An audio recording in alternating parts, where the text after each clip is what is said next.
snitches, telling all their business, sit in the court and be their own star witness. Do you see the perpetrator? Yeah, I'm right here. Fuck around, get the whole label sent up for years. Rap snitches, telling all their business, sit in the court and be their own star witness. Do you see the perpetrator? Yeah, I'm right here. Fuck around, get the whole label sent up for years. Rap snitches, telling all they business, sit in the court and be their own star witness. Do you see the perpetrator? Yeah, I'm right here. Fuck around, get the whole label sent up for years. Woof! Tekashi 6ix9ine. I don't even know where the fuck to start, man. I've been kind of laying back, just watching shit play out. After he testified last week, I was just like, fuck, man. Everything I imagined him snitching on was just multiplied by 10. This motherfucker was just talking, bringing shit up that he wasn't even asked about. Fucking bringing up Cardi B's name, bringing up Casanova, bringing up fucking Trippie Redd, like telling on his own squad, man, like testifying against fucking Harv and shit, like bruh, Harv and Nuke, Harv and Nuke, whoever the fuck it was. Bruh, shit's crazy. Niggas is really out here snitching on the whole gang, man. And last week it seemed pretty fucking terrible that, like, oh man, like it was just Tekashi 6ix9ine. But then we later find out that his driver was an informant the whole entire fucking time. And then CEO Chris, the fucking drug pin of the fucking whole Treyway, was also fucking snitching too. He was snitching too. So the recent news that came out that has me like, fuck, man, like it's deeper than what most people think, just kind of looking at it from the outside. How basically CEO Chris was ordering fucking drugs from China through DHL, getting that shit delivered over here, ordering it on the deep web.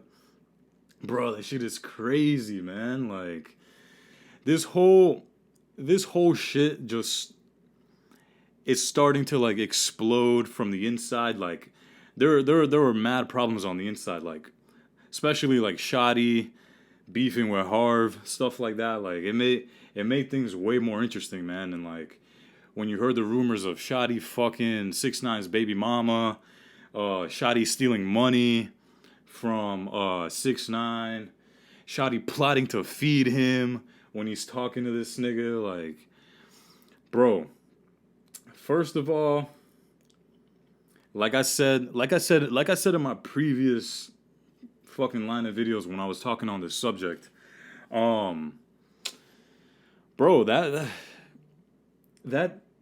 situation that 6ix9ine was in is not an easy situation, man. Like, you're facing 47 years minimum to life in prison. And all this just to say, like, bro, like if you're in your late teens, early 20s, joining a gang when you absolutely don't have to is the most retarded shit you could possibly do. In this case, Tekashi 6ix9ine just wanted to fucking get fame. He wanted to blow up. So we got with the Bloods, and they backed him up. He paid them a shit ton of money, and he got to the point where he was at.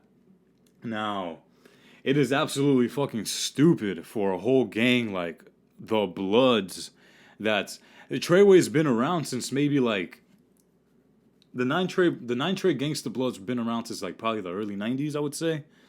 At least from like when I did research on it, early 90s. All this time, they've had a solid fucking playground, if you would say. And one little fuck up, letting a rainbowed hair little fucking freak join your gang, just fucked it all up, man. Now, with other people snitching too, because it really wasn't just 6ix9ine, his driver, if y'all don't know, his driver started snitching because he was picked up by ICE and he was going to get deported. And he basically worked out a deal where he said, yo, I'm with these fucking gang members almost 24/7. I'm their driver. If y'all trying to fucking get some info wire me the fuck up and see what's good money. Like, you know what I mean? Like, and that's what that's what they ended up doing. So they wired the entire car, put cameras and microphones in that bitch, and basically picked up the biggest part of it all, the kidnapping.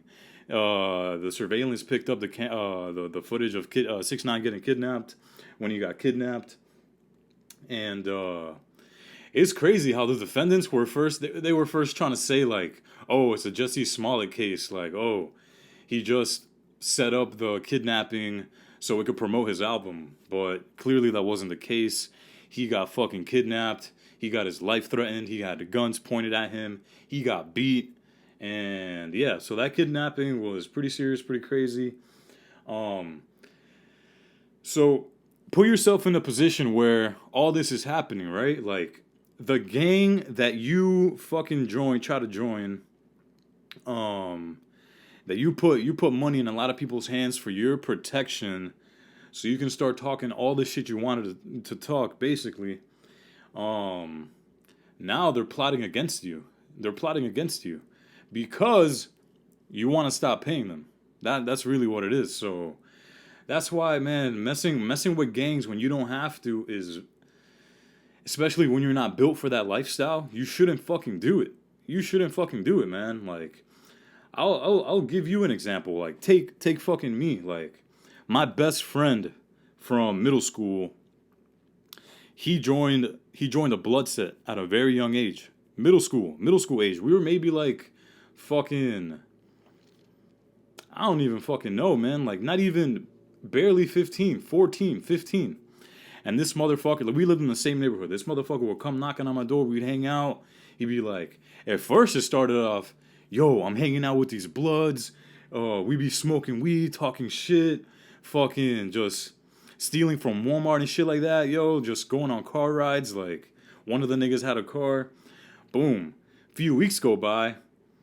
Yo, I think I'm gonna join, man. They said they're just gonna jump me in, and then I'm part of the gang, blah, blah, blah.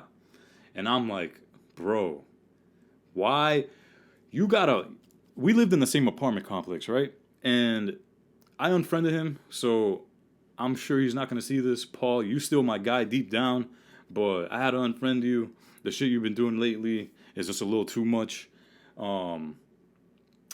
Anyway, this nigga's mom, we lived in the same neighborhood. This nigga's mom was the head lady at the apartment complex. She was like the leasing agent manager or whatever the fuck. Like, she basically ran that whole apartment complex. She was well the fuck off. She was making decent money. Enough so where this nigga had the freshest Jordans. He had the freshest clothes. He had like a fucking Motorola Razor phone. Like when they first came out. Fucking this nigga was living okay. Like, this nigga was living very, very, very middle class. Like, very middle class. Because his dad made a shit ton of money too. And I believe his dad was a police officer in New York, actually. Long story short, he ends up joining the fucking gang, bro. He ends up joining the fucking gang. He got beat up by like 7 guys. He got jumped for like a few minutes, got beat the fuck up, then is all hugs and daps. Yo, you part of the gang, blah, blah, blah. Few more weeks go by. He's still my best friend. My best friend had just joined the fucking Bloods, and I didn't know what the fuck to do. So, like I said, a few weeks go by. Now he's coming at me like, bro, join, be down with us. Like, all you have to do is get jumped in. Like, it's not even that bad, blah, blah, blah. You know, you can hang out with us, whatever. Like, we'll be like family. We'll be like the best friends. We'll get money. We can smoke weed and stuff like that. Like, it was on some like middle school dumb shit, bro. And like, that's what these motherfuckers do, man. Like, a lot of these gangs, they'll recruit younger people to put in work. Maybe go stick somebody up. Maybe go rob a store. Maybe try to fucking get some money out of somebody. Just incriminate them so they can fucking reap the benefits while they have to deal with the consequences. So he kept on pressuring me to join the fucking Bloods, bro. He kept on every day. We'd be walking to school. He'd be telling me to join the Bloods. And a lot of times, I'd be hanging out with them and shit. Like, they'd be trying to get me to fucking join after a certain point. We were all cool. But it's like, bro, at an early age, when that shit was presented to me, I saw no reason for me to join a gang. Even with all the pressure that was put on me by these guys, like, I just said, nah, like, I knew deep down it wasn't part of that lifestyle, bro. Like, deep down, I'm not some, like, street nigga. I'm not some nigga that's gonna fucking be out here risking my freedom for a group of niggas that, truthfully, if you want to look at them today, truthfully, there's some bums. There's some bum-ass niggas. And I'm not saying all gang members are bums, but the dudes that were pressuring me to join the fucking Bloods, now when I look at it, they some fucking bums. And at the time, they were cool. You know, like, they had a lot of mom and dad money. They were able to get, you know, all the nice fucking clothes, whatever, like, have the cool, like, BMX bikes and shit like that, like, but I just saw no fucking reason to go out and rob people, to go out and fucking rob stores, to go out, try to sell drugs, to go steal drugs from drug dealers, the type of shit that they were doing. Like, that was just not for me. And that's clearly the case with 6ix9ine. That shit was literally not for him at all. He's not the type of street nigga to hold some shit down where shit goes sour. Like, that was just not him. And they failed to realize that. He talked a good game. He's a smart guy. He has a slick mouth. He talked a very good game. But now you see what the fuck happens when you're all talk and deep down you're just a pussy ass bitch. Like, and not even to his defense, but to be in his shoes, it's like, fuck, bro. Like, this was all me trolling. Like, deep down, I didn't want all these fucking problems. I just wanted to promote my music, and I'm kind of facing 47 years to fucking life right now. You know what I mean? Like, that shit is just like, bro, especially being 23 years old and you're getting 47 fucking years, my guy. You can be coming out when you're 70, at least when you're 70. You're going to spend your fucking 20s, your 30s, your 40s, your 50s, and your 60s in a fucking cell, bro. Hell no. Hell no. And sad to say it, but it's like, bro, I can see why 6ix9ine is snitching. I can see why he's snitching, bro, especially with all this shit going on. And mind you, last week people were talking hella shit because it was only presented that 6ix9ine was snitching. 6ix9ine was the only snitch. But no, there were two more snitches. Like I said, the driver and CEO Chris. So the driver was the informant off, like, from early, like, before 6ix9ine even got in any type of, like, real problems. This nigga was already fucking talking to the feds. The driver was already talking to the feds. Shit was already getting recorded. They've been had their eyes on the gang. Like, they've been had their fucking eyes on the gang. And so not much info has come out, but how do we know that the driver wasn't just snitching on 6ix9ine too? 6ix9ine was part of that gang. The driver was spilling the fucking beans on Treyway. So 6ix9ine part of Treyway. This nigga's probably discussing what 6ix9ine role was in there, what he was doing. So I feel like 6ix9ine is just covering his fucking ass. But he's also singing like a fucking bird, but he is covering his ass. He doesn't want to go to fucking prison. Nobody wants to go to prison, bro. Nobody wants to go to prison. Not for no 47 fucking years to life. Get the fuck out of here.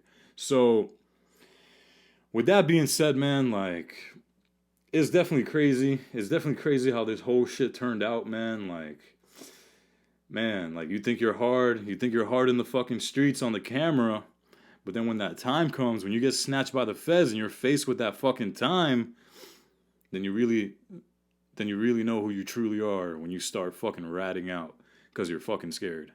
And there's two sides to the fucking story, man. And it's just like, something like this is so interesting to me because a case like this has never happened in hip-hop. Like, a whole racketeering charge in hip-hop with a fucking gang literally has never happened in the history of hip-hop. No fucking racketeering charges to this, like, fucking level where it's just a big fucking organized crime, bro. This is the shit that they gave to the fucking mafia, to the Italian mafiosos. This is the shit that they were used to get.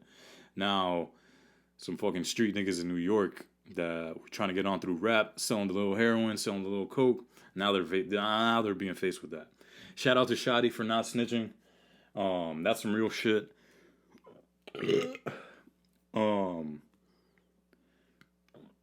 But yo, it's fucking crazy, man. Like,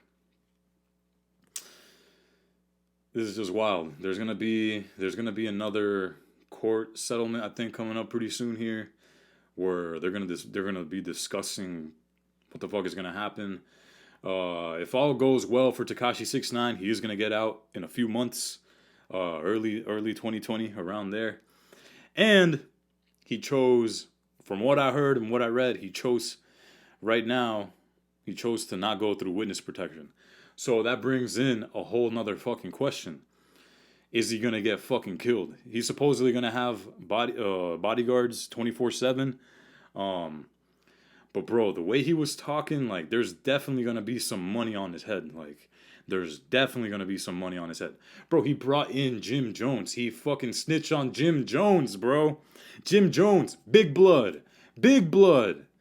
Big shot caller. Big shot caller in the Bloods, bro. Like, man. And definitely the dudes in prison holding it down, they're going to put some fucking hits out. So especially a lot of the guys on the top. And it's going to be so easy for them to find a young-ass nigga who got nothing to lose to go fucking off 6ix9ine. Like, that's just how it is.